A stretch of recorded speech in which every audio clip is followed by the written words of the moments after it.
student. Today we will discuss about our third lecture of life processes. इससे पहले हम दो लेक्चर ले चुके हैं which were based on the what is nutrition, what are nutrients and how plants get their nutrition. We discuss about photosynthesis and how plant transport their nutrition in plant body. Okay. In today's lecture we will discuss about how animals get their nutrition, in which we study about how human being get their nutrition. Okay, so let's start कि human being अपना nutrition कैसे लेते हैं. देखो जैसे हमने पहले बताया था all the animals are heterotrophs, which means they get their nutrition from the other animals, other organism. और वो other organism कौन है? Green plants, right. तो एनिमल्स जो हैं वो अपना फूड किन से ले रहे हैं? ग्रीन प्लांट से. उसे प्रिपेयर कर रहे हैं और फिर अपना न्यूट्रिशन ले रहे हैं, राइट. तो कौन कौन से ऑर्गन्स हैं विच पार्टिसिपेट इन ह्यूमन न्यूट्रिशन, उनका फंक्शन क्या है, उनके बारे में आज हम डिस्कस करेंगे. तो let's start. Human digestive system. Human body में डिफरेंट फंक्शन के लिए डिफरेंट सिस्टम होते हैं और वो डिफरेंट सेल्स उनके फंक्शन परफॉर्म करते हैं, जिनमें सबसे पहले बात करते हैं कि ह्यूमन डाइजेस्टिव सिस्टम के क्या पार्ट्स होते हैं. It consist in alimentary canal. Alimentary canal क्या होती है? हमारे माउथ से लेकर एनस तक एक long cylindrical tube like structure है which is about 7 metre, which is about 7 metre. ठीक है. It starts from the mouth and completed to the anus, right. देखो थोड़ा सा मैं डायग्रामेटिकली समझाने की कोशिश करती हूँ कि माउथ से स्टार्ट होकर एनस तक ऐसे सीधी नहीं है, ये अलग अलग जगह पे अपनी शेप चेंज करती है. उसी से इसका नाम अलग अलग ऑर्गन्स का नाम दिया जाता है. जैसे इस तरीके से हम इसको बोल देते हैं स्टमक, लार्ज इंटेस्टाइन बोल देते हैं, अंदर जो है स्मॉल इंटेस्टाइन प्रेजेंट है, right, and this is anus. ठीक है. ये पूरी एलिमेंट्री कैनाल ही है but it takes different shape and perform different function. तो अलग अलग इसको नाम दिया गया है. अदरवाइज यहाँ से यहाँ तक ये पूरी क्या है? 7 मीटर इसकी लेंथ है और इसका नाम क्या है? Alimentary canal. Is that clear? Okay. Next बात करते हैं एलिमेंट्री कैनाल का जो पहला पार्ट है, that is buccal cavity which is also known as oral cavity. ठीक है. जहाँ से हम फूड लेना स्टार्ट करते हैं वो बक्कल कैविटी है. अब बक्कल कैविटी जो है वो दो पार्ट्स में कंसिस्ट करती है. ठीक है. भाई माउथ में कौन कौन से ऑर्गन्स हैं जो फंक्शन करते हैं? तो दो ही है, भाई टिथ है एंड टंग. बस ये दो ही ऑर्गन है जो डाइजेशन में या न्यूट्रिशन लेने में, फूड को डाइजेस्ट करने में हेल्प करते हैं. इनके फंक्शन हम बाद में पढ़ेंगे. पहले एक बार थोड़ा सा इनके जो ऑर्गन्स हैं उनके बारे में डिस्कस कर लेते हैं. तो बक्कल कैविटी में दो पार्ट है, teeth and tongue. Okay. Then buccal cavity के बाद फूड जाता है ईसोफेगस. इसके बिटवीन एक ऑर्गन और आता है, वो मैंने इसलिए नहीं लिखा बिकॉज इसका कोई फंक्शन नहीं होता. फेरिंग्स. फेरिंग्स एकमात्र ऐसा ऑर्गन है which help in both respiratory system and digestive system, right. दोनों में अपना फंक्शन प्ले करता है, रेस्पिरेशन में भी और डाइजेशन में. इसका कोई फंक्शन नहीं है, बस यहाँ से फूड होके गुजरता है. ठीक है. ईसोफेगस क्या है? How will you define oesophagus? It is a straight tube. यहाँ से बस जहाँ स्टमक आता है ना उससे पहले ये वाली क्या है? ईसोफेगस. इसको क्या बोलते हैं? ईसोफेगस. ठीक है. इसका भी कोई फंक्शन नहीं होता but it makes a connection between mouth to stomach. Mouth to stomach. देखो ये ओनली एक कनेक्शन का काम कर रही है कि माउथ से स्टमक तक फूड जा रहा है इसके थ्रू. इसका और कोई ज़्यादा फंक्शन नहीं होता. ठीक है. जैसे मान लो नीचे कोई टैंक होता है, वहाँ से हम पानी ऊपर पहुँचाते हैं, राइट। तो उसमें जो फंक्शन है एक पाइप का, पाइप सिर्फ उसको लेके जा रही है, मेन रोल तो मोटर का होता है, राइट। तो ये सिर्फ वो काम कर रही है फूड को कनेक्ट करने का माउथ से स्टमक तक। क्लियर? ओके, देन नेक्स्ट आता है स्टमक। स्टमक के बारे में बात करें तो कई बच्चे इसको स्टोमच पढ़ते हैं, तो ये स्टोमच नहीं होता है, स्टमक, ठीक है। स्टमक जो है एक जे शेप्ड स्ट्रक्चर होता है जो लेफ्ट साइड हमारी बॉडी में प्रेजेंट होता है, and it also consist in 3 parts. 3 parts में कंसिस्ट करता है, कौन सा? Cardia, okay. तो स्टमक के 3 पार्ट्स होते हैं, कार्डिया, फंडस एंड पाइलोरस, ठीक है। इनके बारे में भी हम डिटेल में बाद में डिस्कस करेंगे। तो अभी तक क्या पढ़ा कि माउथ से स्टार्ट होकर और फूड कहाँ तक पहुँच गया? स्टमक में, ठीक है। Stomach is look like this, ठीक है। This part is called cardia, this is fundus and this is pylorus, ठीक है। यहाँ पे जो है एक रिंग होती है जिसको बोलते हैं पाइलोरिक रिंग, ठीक है। ये रिंग क्या करती है कि भाई मान लो जैसे कोई भी चीज़ ऊंचाई से आएगी, ये फूड जो है ऊंचाई से ही तो आ रहा है, तो ये एक प्रेशर के साथ अगर आएगा तो इसकी वॉल को डैमेज ना हो, इसीलिए ये इस प्रेशर को मेंटेन करने का काम करता है, ताकि जब स्टमक से इंटेस्टाइन में जाए तो ये थोड़ा उसको कंट्रोल करता है, ठीक है। Okay, let's come to the small intestine. Small intestine is the most important organ in human digestive system.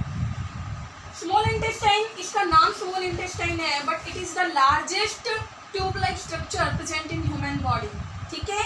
ये 7.9 मीटर तक हो सकती है, ठीक है। इसके बात करते हैं, स्मॉल इंटेस्टाइन जो है ये लार्ज इंटेस्टाइन का स्ट्रक्चर है। Inside the large intestine is present in fused form, इस तरीके से ना उलझी हुई पड़ी रहती है स्मॉल इंटेस्टाइन के अंदर, ठीक है। 3 पार्ट्स में कंसिस्ट करती है ये भी।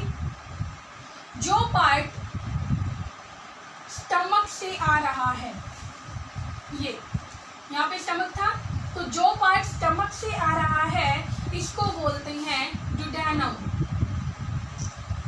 क्या बोलते हैं? Duodenum. The part which make a connection between stomach and small intestine, right, उसको क्या बोलेंगे? Duodenum. And duodenum leads to the jejunum. जो ये बीच का स्ट्रक्चर है जो फ्यूज्ड फॉर्म में पड़ा है, दैट इज कॉल्ड जेजेनम, ठीक है। And the part which connect to the large intestine, अब ये स्मॉल इंटेस्टाइन जो है ना, ये यहीं से कनेक्ट होती है लार्ज इंटेस्टाइन में, लाइक दिस, ठीक है। This is called ileum. आगे बात समझ में? Ileum is that part which connect from small intestine to large intestine. Small intestine से लार्ज इंटेस्टाइन के बिटवीन ये कनेक्शन बनाने का काम करती है।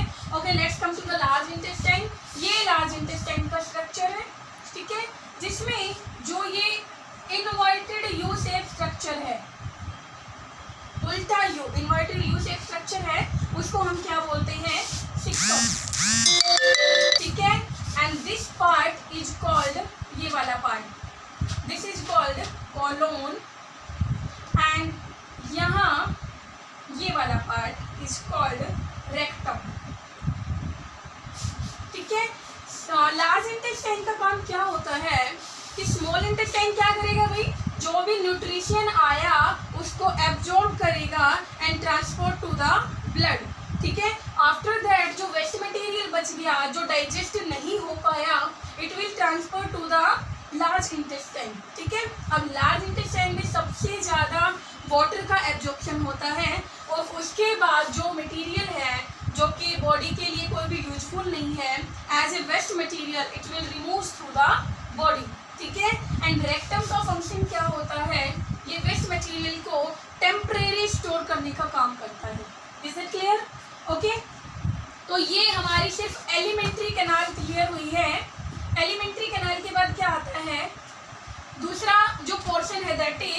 डाइजेस्टिव सिस्टम, ये जो दूसरा पोर्शन है digestive system, sorry digestive gland. Digestive glands क्या होते हैं? देखो ग्लैंड्स दो तरीके के होते हैं। सबसे पहले तो ग्लैंड्स क्या होते हैं आपको ये पता होना चाहिए। ग्लैंड्स एक तरीके के ऑर्गन ही होते हैं, बट ये स्पेशल फंक्शन, ये कुछ स्पेशल फंक्शन परफॉर्म करते हैं। जैसे they release some hormones, they release some enzymes, some juices, ठीक है। तो उनको क्या बोलते हैं? ग्लैंड्स। नॉर्मली ग्लैंड्स जो है दो टाइप्स के होते हैं, exocrine glands and endocrine glands, ठीक है। एक्सोक्राइन ग्लैंड वो होते हैं जो एंजाइम्स का सिक्रेशन करते हैं, ठीक है। और एंडोक्राइन वो होते हैं, सॉरी मैंने शायद उल्टा लिख दिया। एक्सोक्राइन जो है किसका? एंजाइम्स का सिक्रेशन करते हैं, और एंडोक्राइन है वो किसका करते हैं? हार्मोन्स का, ठीक है। There are 3 digestive glands which help in human digestive system, that are first is salivary gland। salivary gland जो है वो हमारे माउथ में प्रेजेंट होते हैं, which release saliva, ठीक है। सलाइवा हमारे माउथ में रिलीज होता है, salivary glands जो कि चिक पे और टंग के पास प्रेजेंट होते हैं, और ये सलाइवा को रिलीज करते हैं। ये एक तरीके का एक्सोक्राइन ग्लैंड है। क्यों? बिकॉज ये एंजाइम सिक्रेट कर रहा है। अब एंजाइम कौन सा करता है? सलाइवा के अंदर एंजाइम होता है अमाइलेज। कौन सा एंजाइम होता है? अमाइलेज, ठीक है। ओके, दूसरा हमने लिखा है लीवर। लीवर एक के बहुत से फीचर्स हैं। It is the largest organs of human body, ठीक है। डिटॉक्सिफिकेशन का काम करता है हमारी बॉडी में, पूरी बॉडी कोई जो वेस्ट होती है ना, गंदगी होती है, उसको रिमूव करने का काम करता है लीवर। साथ ही साथ लीवर के बारे में एक फैक्ट है कि ये रिलीज करता है बाइल जूस, जो कि कोई भी एंजाइम कंटेन नहीं करता। बाइल जूस के बारे में क्वेश्चन आता है कि बाइल जूस के अंदर कोई एंजाइम भी नहीं है, then why it is important for human digestive system, ठीक है। तो इसका एक पॉइंट है कि क्यों ये इम्पोर्टेंट है, because it help in emulsification.